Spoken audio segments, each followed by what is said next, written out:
आज भारत देश में जब कभी कोई बात हो जाती है तो सबसे पहले स्टेशन फूके जाते हैं, सरकारी प्रतिष्ठान जलाए जाते हैं, सबसे ज्यादा सरकार को नुकसान पहुंचाया जाता है, चाहे पक्ष हो चाहे विपक्ष हो, चाहे समाज का कोई व्यक्ति नेतृत्व करने वाला हो।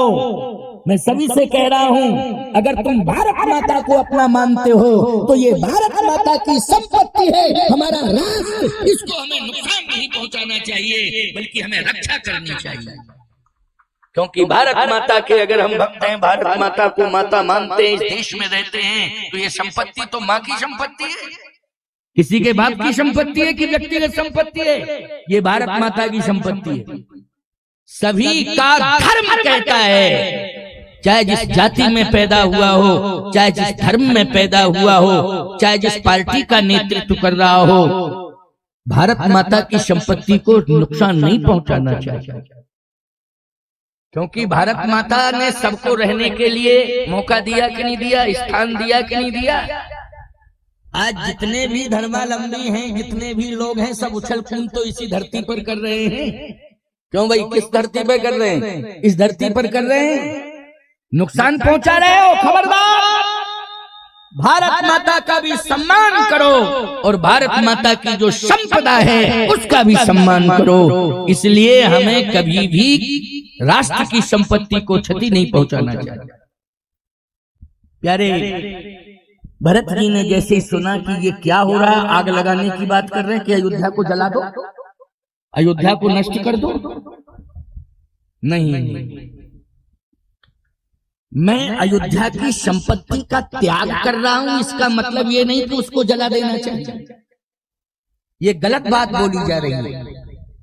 क्यों? ये संपत्ति भरत की नहीं है, ये संपत्ति जो जलाने की बात कर रहे हैं उनकी नहीं है, ये संपत्ति तो प्रभु राम की है। संपत्ति सारा रघुपति के आई,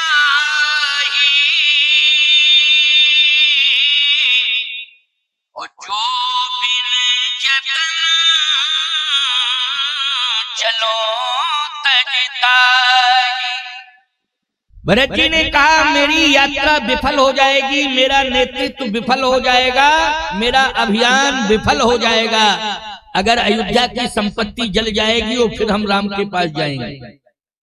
नहीं नहीं, राम जी को बाद में प्राप्त करेंगे, राम जी के पास बाद में चलेंगे, पहले प्रभु राम की संपत्ति को हम व्यवस्थित करेंगे तब जाएंगे। नहीं, मेरे जाने के बाद पीछे कोई आग लगा दे। ऐसे जिम्मेदार लोगों को अयोध्या में रखेंगे कि एक अयोध्या के तिनके का भी नुकसान ना होने पावे। बोलो भाई, कितनी बढ़िया सोच है, कितनी महत्वपूर्ण सोच है कि एक तिनके का भी नुकसान नहीं होना चाहिए। आज आपका घर भी है, उसे राम जी का घर मानो, नुकसान नहीं होना चाहिए। आपका गांव है, इसको राम जी का गांव समझो, तिनके का भी नुकसान नहीं होना चाहिए। ना अपना नुकसान हो, ना पड़ोसी का नुकसान हो, ना गांव क्षेत्र वालों का नुकसान हो। इससे हमें बचना है और बचाना है। वाणी के द्वारा हम कुछ भी कहते रहे, लेकिन हमें संपत्ति को नष्ट नहीं करना है। साथ ही साथ हम अपने सम्मान को भी सुरक्षित रखें। हमें अपने सम्मान को भी ऐसा कोई काम नहीं करना है कि जिससे हमारा सम्मान और हमारे पुरखों का सम्मान चला जाए। आजकल पीकर के गालियां बकते हैं, सम्मान खो जाता है और खानदान का सम्मान जाता है, पुरखों का भी सम्मान जाता है। जाता है कि नहीं जाता है? अच्छा, फायदा क्या होता है? फायदा यही होती है कि हम लोग जल्दी संसार से चले जाते हैं। क्यों भाई? यही फायदा है कि हम जल्दी चले जाते हैं। क्योंकि तुलसीदास जी ने लिखा, यह कलिकाल मलायतन मन कर देख विचार। ये कलियुग क्या है? बोले इसमें तो गंदगी गंदगी भरी हुई है, इसलिए नहीं नहीं, गंदगी से दूर नहीं भागना है, बल्कि गंदगी के पास पहुंच करके गंदगी को साफ करना है और निर्मलता का संदेश देना है, तब तुम सच्चे इंसान हो। बोलो, गंदगी को साफ करना है, गंदगी से दूर नहीं होना है, भागना नहीं है, बल्कि गंदगी को साफ करना है, तभी तुम इंसान हो, तभी तुम भगवान के दास हो। इसलिए स्वच्छता अभियान चल रहा है कि नहीं चल रहा है? स्वच्छता अभियान का मतलब क्या है? स्टेशन इतने गंदे रहते थे प्यारे, लेकिन आज वहां चमचमा रहे हैं प्लेटफार्म। बोलो, चमचमा रहे हैं कि नहीं? क्यों? बड़े गंदे रहते थे प्लेटफार्म, लेकिन आज आप देखिए स्वच्छता पर कितना धन खर्च किया गया और स्वच्छता पर कितना ध्यान दिया जा रहा है। इसका मतलब है कि गंदगी को हमें साफ करना है। इस घोर कलिकाल में यदि गंदगी है तो आज यज्ञ के माध्यम से सेवा दे करके आज तुम स्वच्छ बना दो, तभी तुम भगवान के दास हो प्यारे, तभी तुम्हारे जीवन की सार्थकता है। आज भरत जी ने कहा, ये वाणी से जो अनर्गल प्रलाप हो रहा है ये भी एक गंदगी ही है, इसलिए पहले हमें इसे दूर करना है।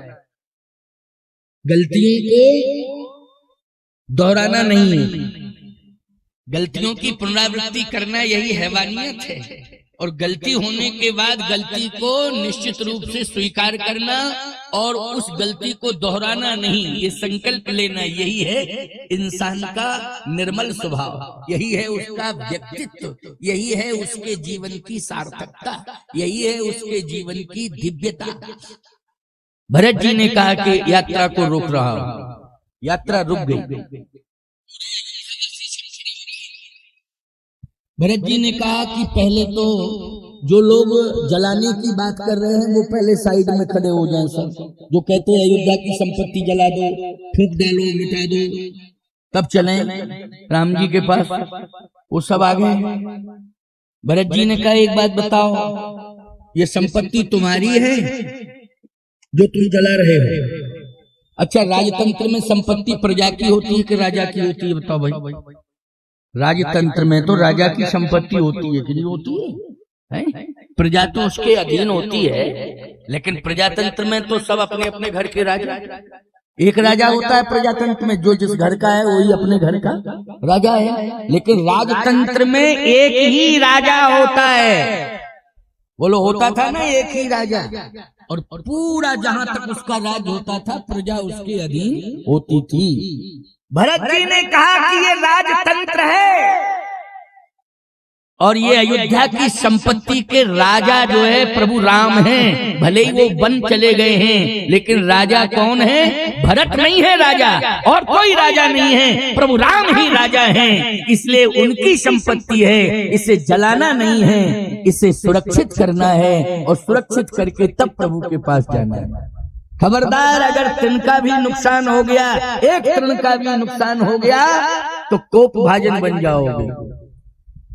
भरत जी ने पवित्र सेवकों को बुलाया और पवित्र सेवकों के हाथ में अयोध्या की व्यवस्था को सौंप दिया कि अब आप लोग मेरे साथ नहीं चलोगे, आप सब अयोध्या की रक्षा करोगे। अस विचार सुचि सेवक बोले, और जे सपने निज धर्म न डोले, कह निज मरम धर्म सब भागा, और जो जही लायक सो तही राखा। भरत जी ने जब अयोध्या को पूरी तरह से सुरक्षित कर दिया, तब का अब चले।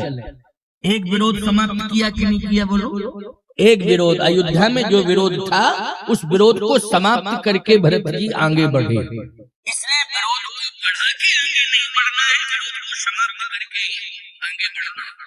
विरोध को बढ़ा के नहीं आगे बढ़ो, विरोध को समाप्त करके आगे बढ़ो, ये सिद्धांत है। यही तो संस्कृति है हमारी, यही हमारी देव संस्कृति, मानव संस्कृति है। अब जैसे ही आगे बढ़े तो प्यारे श्रृंगवेरपुर आ गया। श्रृंगवेरपुर, अब श्रृंगवेरपुर जैसे ही आया तो श्रृंगवेरपुर में विरोध, पूरी अयोध्या का विरोध श्रृंगवेरपुर। श्रृंगवेरपुर के लोगों ने तो ये कह दिया था कि किसी को जिंदा नहीं छोड़ूंगा।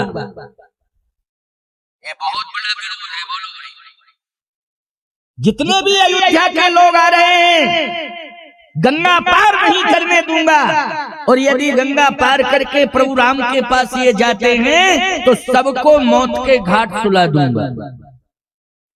इसका मतलब यह है धर्म का उन्माद, यानी हम ये सिद्ध कर रहे हैं कि हम राम के हैं। समझ रहे? और जो राम का विरोध करेगा हम उसको मौत के घाट उतार देंगे।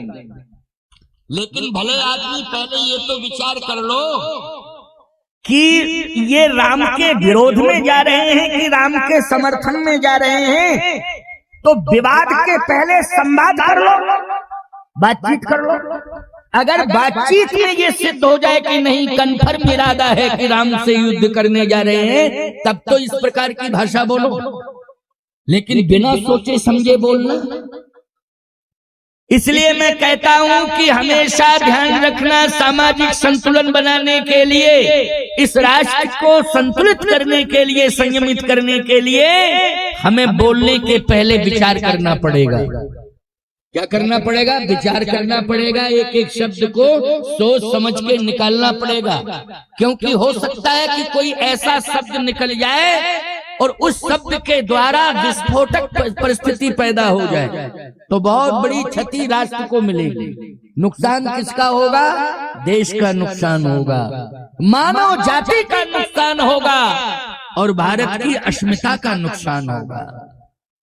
इसलिए हमें पहले बोलने के लिए कोई कहे तो थोड़ा विचार कर लो कि ये बोलना है कि नहीं बोलना।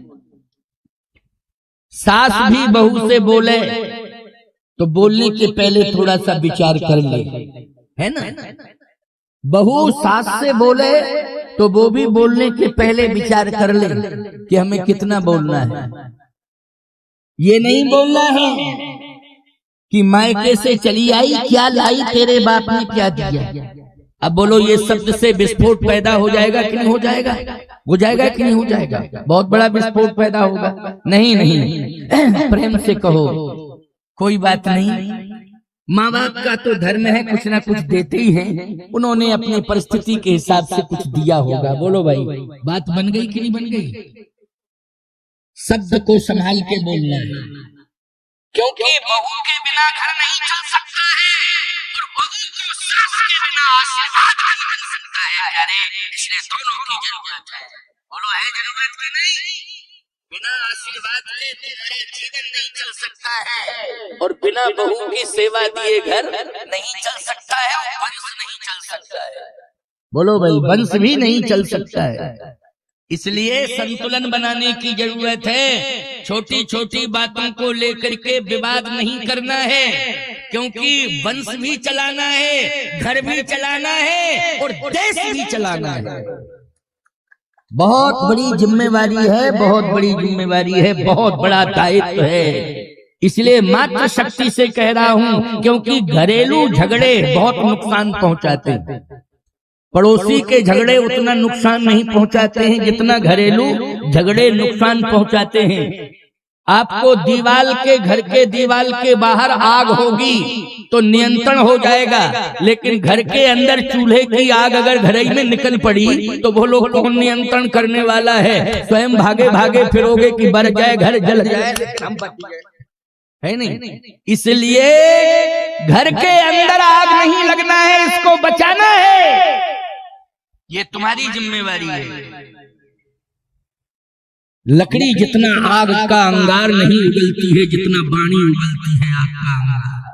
बोलो भाई, लकड़ी से निकली हुई आग तो बुझ जाती है, लेकिन बाणी से निकली हुई आग को कोई भी फायर ब्रिगेड नहीं बुझा पाता है। बोलो भाई, किसी पानी में ताकत नहीं है कि पानी से निकली हुई बाणी से आग निकल रही है, पानी डालते जाओ ऊपर, वो बंद ही नहीं, निकलती रहेगी। क्यों भाई, कैसे बंद होने, निकलती रहेगी। चाहे जितना पानी तालाब में छोड़ दो तब भी बुलबुले छोड़ती रहेगी आवाज। क्यों भाई, अग्नि वो बुझ ही नहीं सकती है। और समाज से जुड़ो, दूरियां मत बनाओ। चाहे जितने धनी मानी बन जाओ तुम, लेकिन जुड़ने की कोशिश करो। हर दुखी व्यक्ति से तो अवश्य ही जुड़ो, उसके दुख दर्द को अवश्य ही सुनो। भले ही तुम्हारे अंदर ज्यादा क्षमता नहीं है, जितनी है उतना ही करो ना, कोई दिक्कत की बात नहीं है, लेकिन जुड़ना चाहिए, दूरियां नहीं बनानी चाहिए। मानवता हमारे जीवन का श्रृंगार है, मानवता हमारे जीवन का आधार है, और मानवता ही हमारी पहचान है। बोलो, हिंदुस्तान की पहचान तो मानवता से है। पूरी दुनिया में एक भारत देश ऐसा है जो मानवता का सुमेरु है। यही पाठ श्री राम जी ने पढ़ाया है, यही भरत जी ने शिक्षा दी है। भरत जी जब जा रहे हैं तो श्रृंगवेरपुर में जितने भी लोग रहते हैं, राजतंत्र है, वो राजा के अधीन है। तो राजा ने ही आदेश दे दिया कि कोई भी व्यक्ति गंगा पार न करने पावे, अयोध्या वालों को रोक दो। अच्छा, गंगा का घाट हो और नाव पड़ी हो, और गांव के किनारे गंगा का घाट है, तो बोलो जहां नाव होगी, घाट होगी, हर व्यक्ति को पार जाने का अधिकार है कि नहीं? भले ही तुम्हारे गांव में, अरे भाई तुम्हारा गांव अलग विषय है, लेकिन गंगा केवल गांव की ही थोड़ी है, गंगा हर घाट की है। जब हर घाट की है गंगा, तो नाव पड़ी है, तो नाव में तो जो आवश्यकता पड़ेगी वो जाएगा, बैठेगा, पार हो जाएगा। लेकिन कहा कोई भी नाविक पार नहीं करेगा, कोई भी नाविक पार नहीं करेगा।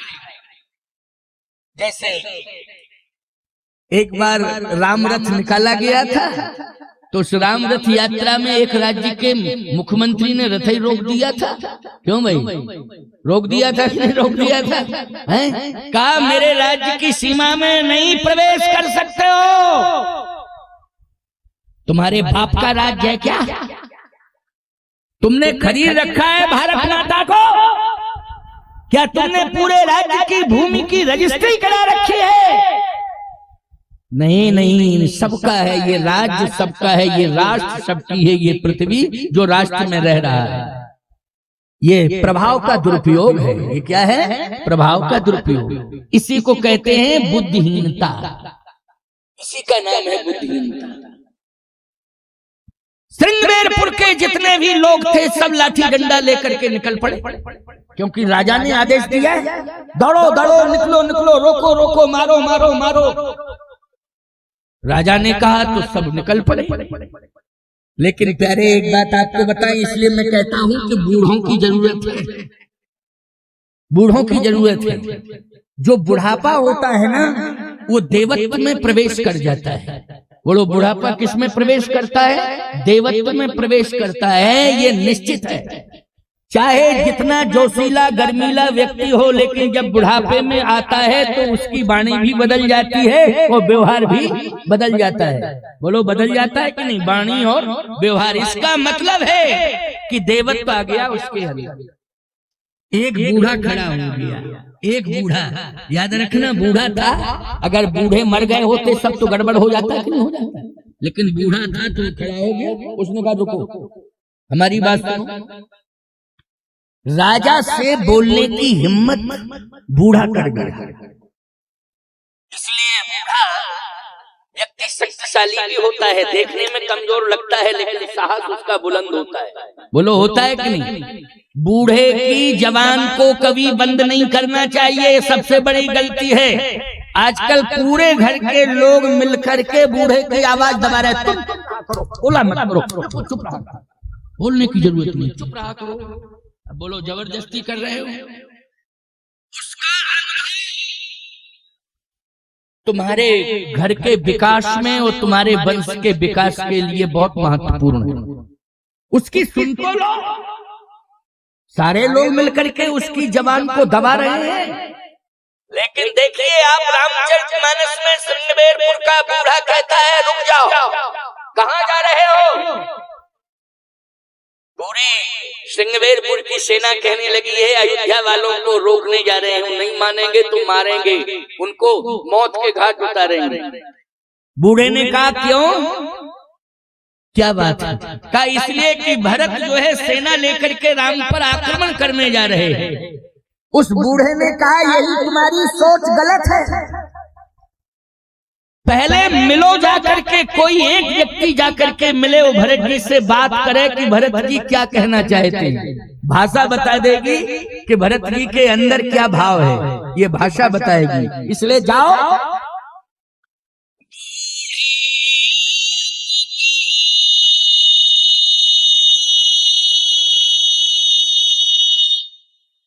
सदन बिचारी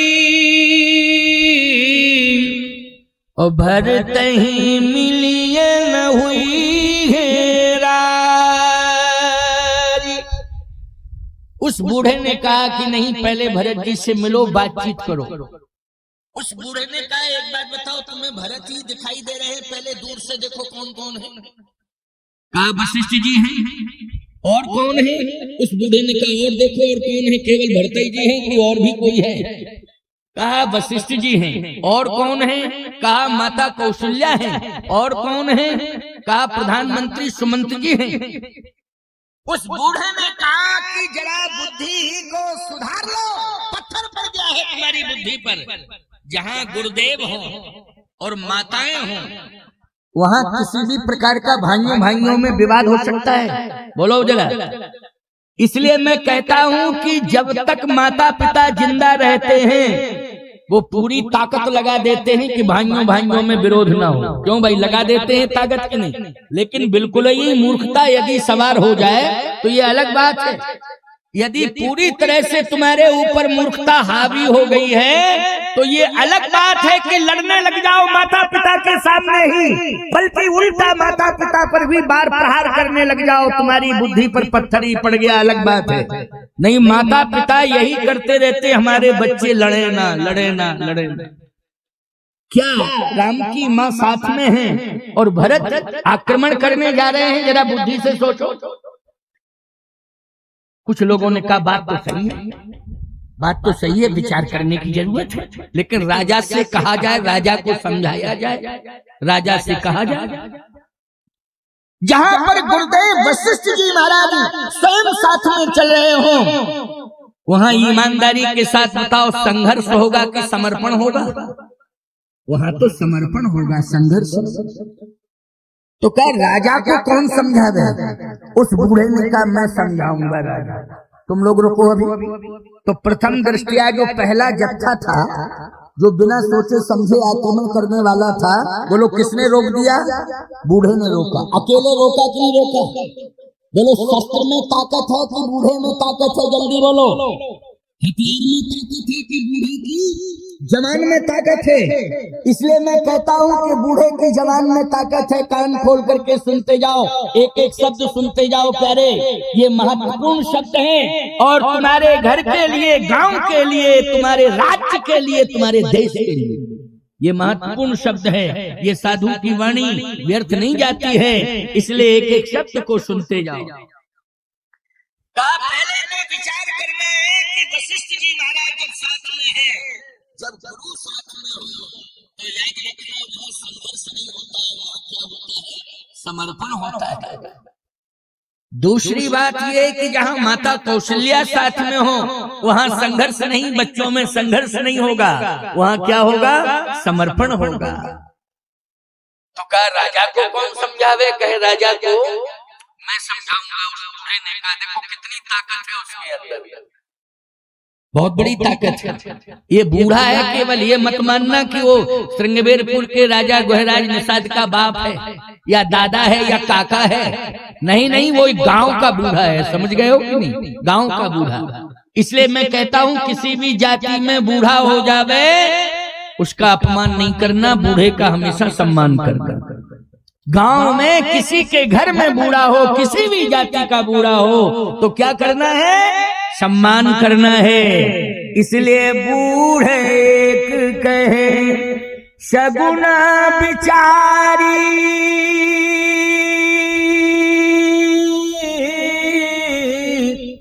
ओ भरत ही मिलिए न हुई है रारी, भरत ही मिलिए न हुई है रारी।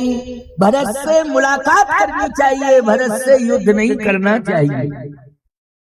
हाँ, तो मैं चर्चा कर रहा था कि जहां वशिष्ठ जी महाराज हैं और जहां स्वयं भगवान राम की और भरत जी की और लक्ष्मण जी की माताएं हों, कैकेयी भी है, सुमित्रा भी है, कौशल्या भी है, ये तीनों माताएं हैं, और जहां गुरुदेव हों, प्रधानमंत्री सुमंत जी हों, वहां कैसे ये संभावना सिद्ध की जा सकती है कि भरत राम से युद्ध करने जा रहे हैं। उस बूढ़े ने कहा कि पहले विचार करना चाहिए हर परिस्थिति पर, इसके बाद कभी कोई विवाद छेड़ना चाहिए, पहले विचार करना चाहिए। तो आज विचार करने के लिए जैसे कहा, तो सेना ने कहा पहले राजा साहब विचार करें, वो समझावे, हमें आदेश मिला लेकिन अभी हम रुक गए हैं, आप राजा के समझाइए। उस बूढ़े ने कहा मैं समझाऊंगा, और निषाद राज जी से जब कहा उस बूढ़े ने कि राजन थोड़ा विचार करो, तो निषाद राज ने कहा क्या विचार करूं? गोस्वामी जी ने उसी समय लिख दिया, बूढ़े एक कहे सगुन बिचारी,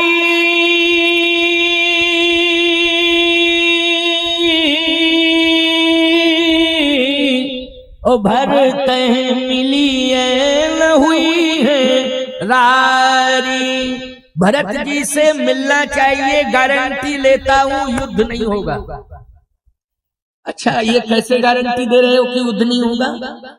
उस बूढ़े ने कहा राम ही भरत मनावन जाही, रूठे हुए राम को मनाने के लिए भरत जा रहे हैं, इसलिए रूठे हुए राम को मनाने जा रहे हैं। ऐसा सोचना ही नहीं चाहिए कि भरत युद्ध करने जा रहे हैं। और भरत संत हैं, संत जो है संवाद करता है, कभी विवाद नहीं करता है, इसलिए आपको थोड़ी सी बातचीत तो करना ही चाहिए।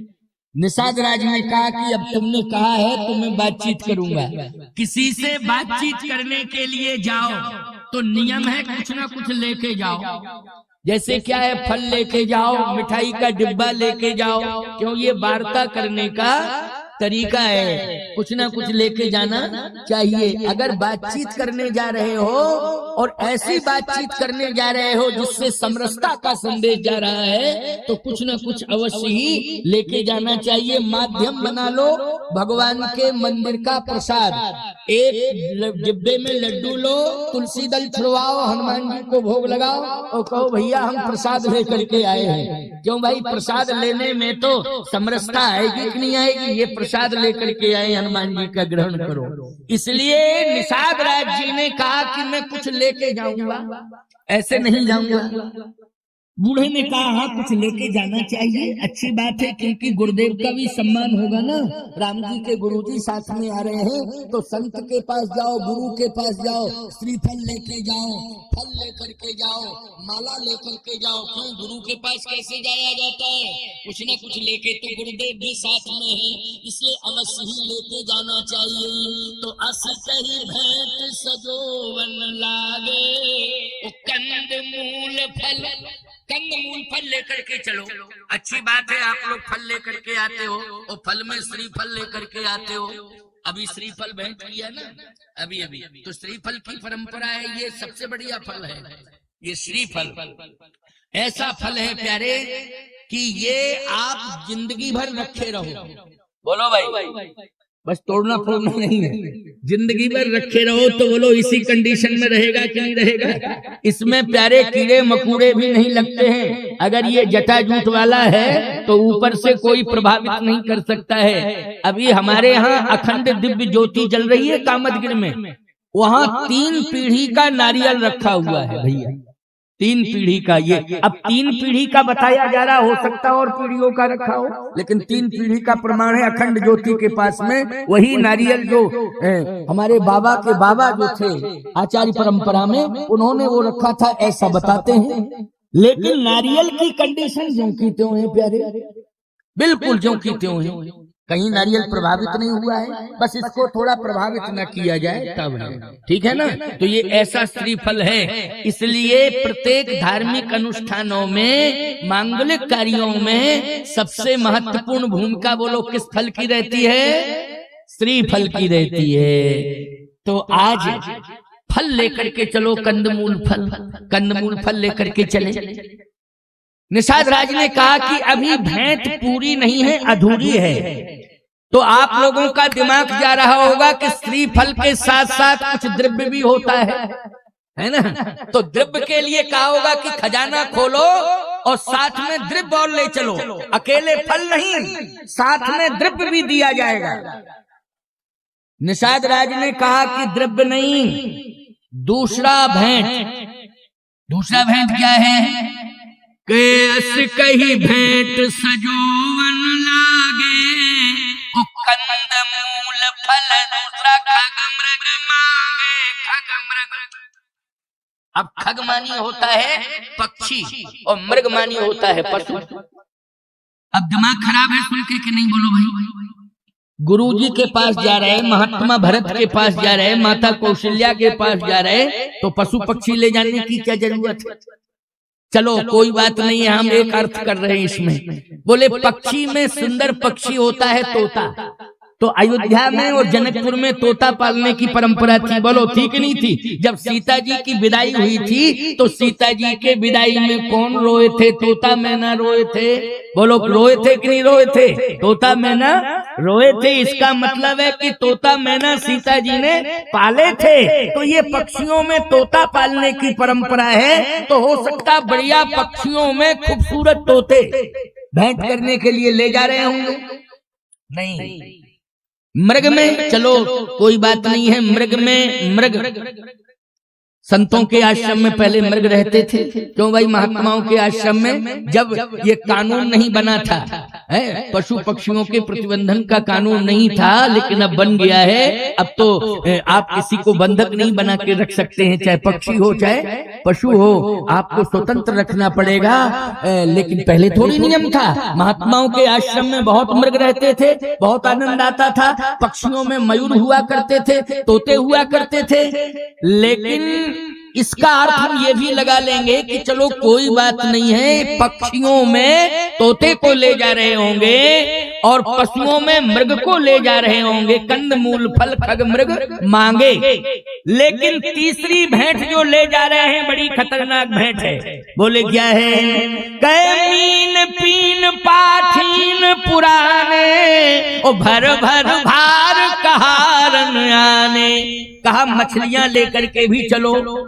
अब आपसे मैं पूछ रहा हूँ मछलियों की, क्या मछलियों को पाला नहीं जाता है? सरोवर में रहती हैं तो दाना चुनाया जाता है। क्यों? हमारे यहाँ मछलियों को पालने की परंपरा नहीं है। सरोवर में, नदी में, तालाब में हो तो उन्हें दाना दिया जाता है। बोलो कि उन्हें घर में पकड़ के लाया जाता है? नहीं नहीं नहीं, कभी नहीं करना, ये बहुत बड़ी भूल है। अच्छा, यदि तुम जल से मछली को पकड़ के लाते हो और तुम्हें इतना ही प्रेम है तो मगरमच्छ को क्यों नहीं लाते हो पकड़ के घर में?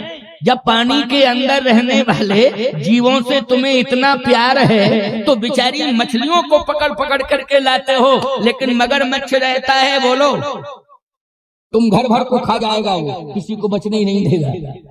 इसलिए ऐसा नहीं करना चाहिए। ये जल की शोभा है मछलियां, इनको जल के अंदर ही रहने दो। और आप कहोगे महाराज मछलियां दिखाई देंगी, तो नहीं, बड़ी मछली छोटी मछली को खा जाती है। बोलो भाई ये नियम है कि नहीं? बड़ी मछली छोटी मछली को खा जाती है कि नहीं खा जाती है? तो उनका वो भोजन है, उनका रहने का घर है। लेकिन तुम क्यों ला रहे हो? तुम क्यों उनको घर में ला रहे हो? अरे कितना तड़पती हैं मछलियां। लेकिन निषाद राज जी ने कहा मछलियों को लेकर के चलो। अब इसमें मछलियों को ले जाने का भाव क्या है, इस पर थोड़ी सी चर्चा करनी है। और बड़ी महत्वपूर्ण बात है ये अयोध्या कांड की।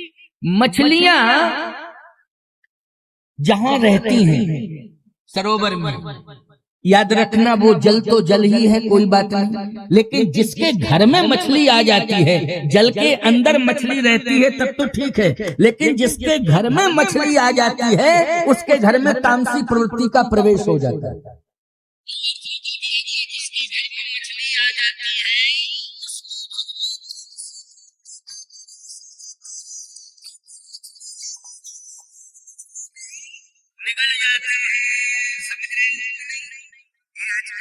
पालने की परंपरा चल गई ना, वो कोई खूबसूरत काउंटर होता है, उसमें यूं यूं यूं हिलती डुलती रहती है रंग बिरंगी मछलियां।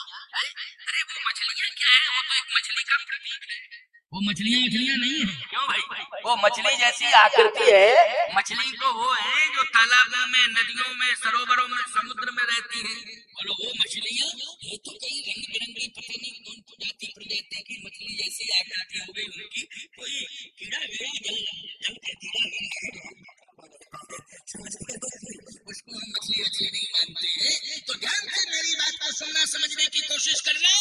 मछलियां क्यों ले जाई जा रही है, क्या आवश्यकता थी कि मछलियों को वशिष्ठ जी के सामने ले जाया जा रहा है, मछलियों को कौशल्या माँ के सामने ले जाया जा रहा है, मछलियों को भरत के सामने ले जाया जा रहा है? आखिर बात क्या है, कारण क्या है?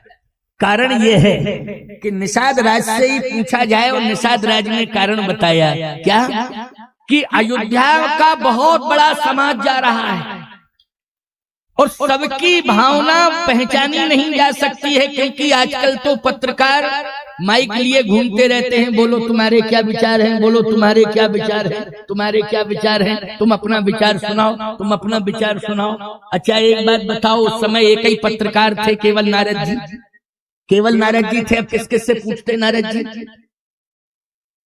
निषाद राज ने कहा कि सबके मन की बात को नहीं समझा जा सकता है और न ही सबके पास पहुंचा जा सकता है और न सबसे पूछा जा सकता है। फिर क्या होगा? कहा मछलियों को लेकर के जाएंगे, अगर दृष्टि मछलियों पर जिन जिन की पड़ेगी, समझ लेंगे तामसी प्रवृत्ति। दृष्टि अगर मछलियों के ऊपर जिस जिसकी पड़ेगी तो समझ में आ जाएगा। अच्छा एक बात बताओ, हमारे हाथ में खुजली है, खुजली, और हम ऐसे ऐसे जो है खुजलाने लगे तो जितने गांजा पीने वाले सब कहेंगे गांजा मल रहे हैं क्या, तो समझ में आ जाएगा, क्लियर समझ में आ जाएगा कि इतने गजेड़ी बैठे हुए थे। हम तो हाथ खुजला रहे हैं, लेकिन मानसिकता गांजा पीने वालों की है, तम्बाकू मलने वालों की है, तो वो लोग यही कहेंगे कि महाराज की आदत है बीच बीच में तम्बाकू डाल लेते हैं, क्योंकि मल रहे हैं, काफी देर हो गई बैठे बैठे, तो मानसिकता समझ में आ जाएगी। कितने लोग तम्बाकू खाने वाले हैं, कितने लोग गांजा पीने वाले हैं, समझ में आ जाएगा। तो निषाद राज ने कहा कि अगर मछलियों पर दृष्टि गई, जिन जिन की गई, समझ में आ जाएगा कि ये तामसी प्रवृत्ति वाले हैं, और तामसी प्रवृत्ति वाला व्यक्ति जो है लड़ने झगड़ने में सबसे आगे रहता है। निषाद राज ने कहा मैं छटनी कर दूंगा। कहा कंदमूल फल, बोले कंदमूल फल पर जिनकी दृष्टि जाएगी समझ लेंगे सात्विकी प्रवृत्ति वाले लोग हैं, ये निश्चित रूप से राम का दर्शन करने जा रहे हैं, राम के श्री चरणार बिंदों में समर्पण करने जा रहे हैं, क्योंकि कंदमूल फल पर इनकी दृष्टि है। और खग मृग, अगर खग मृगों की ओर कोई देखता है तो समझ लेंगे राजसी प्रवृत्ति है। वो लोग क्या प्रवृत्ति है? राजसी प्रवृत्ति है। इसलिए राजसी प्रवृत्ति, तामसी प्रवृत्ति और सात्विकी प्रवृत्ति, बोलो प्रवृत्तियां कितनी होती हैं? प्रवृत्तियां केवल 3 ही होती हैं, राजसी प्रवृत्ति, तामसी प्रवृत्ति और सात्विकी प्रवृत्ति। तो 3 प्रवृत्तियां होती हैं। लेकिन यहाँ गजब की बात आपको सुनने को मिलेगी। धन्य है भरत, मैं तो कहता हूँ जो तीनों प्रवृत्तियों को बदल दे वही है संत, वही है संत।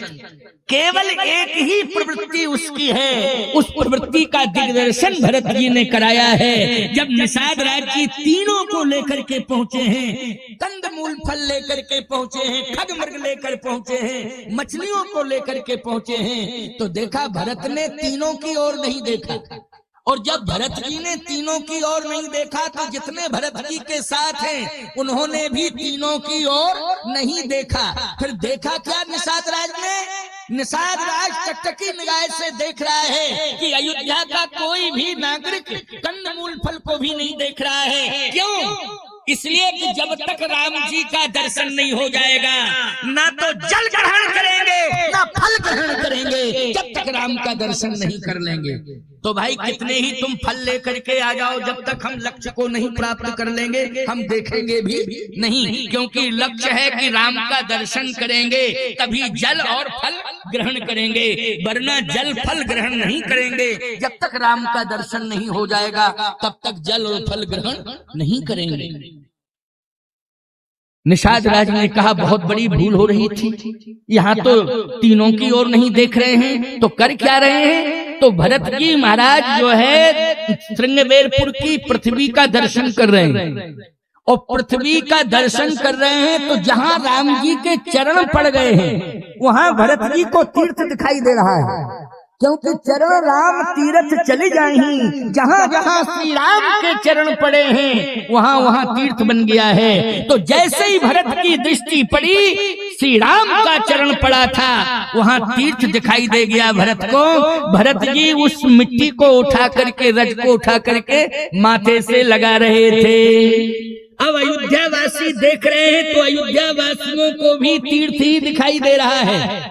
आपको सत्य बताऊं, जब तीर्थ जहाँ आता है और दिखाई देता है चाहे जिसने बनाया हो, लेकिन बड़े बड़े तपस्वी महात्मा भी तीर्थ को प्रणाम करते हैं। बोलो करते हैं कि नहीं करते हैं? अच्छा एक बात बताओ, आपके बेटे ने मंदिर बनाया, आपके बेटे ने मंदिर बनाया, लेकिन हम जब मंदिर में जाएंगे तो साष्टांग गिर जाएंगे कि नहीं गिर जाएंगे? जल्दी बोलो। बनाया आपके बच्चे ने है, बनाया आपके बच्चों ने है, लेकिन हम जब जाएंगे तो मंदिर में प्रवेश करेंगे तो सबसे पहले उस भूमि पर गिर जाएंगे। बोलो गिर जाएंगे कि नहीं? याद रखना, वशिष्ठ जी भी प्रणाम करते हुए नजर आए हैं। निषाद राज ने कहा इतना बड़ा तपस्वी हमारी भूमि को प्रणाम कर रहा है। बोलो ये परिवर्तन किसने किया है? इस यात्रा में ये सबसे बड़ा परिवर्तन किया है तो भरत ने किया है। गोस्वामी जी कह रहे चरण रेख रज नैनन रावही और रघुबर मिलन सरिस सुख पावई। भरत जी ने कहा इस अभागे भरत को राम नहीं मिले हैं, राम के चरण नहीं मिले हैं, लेकिन राम के चरणों की रज मिल गई है, इसलिए विश्वास हो गया है कि अब भरत को राम भी मिलेंगे।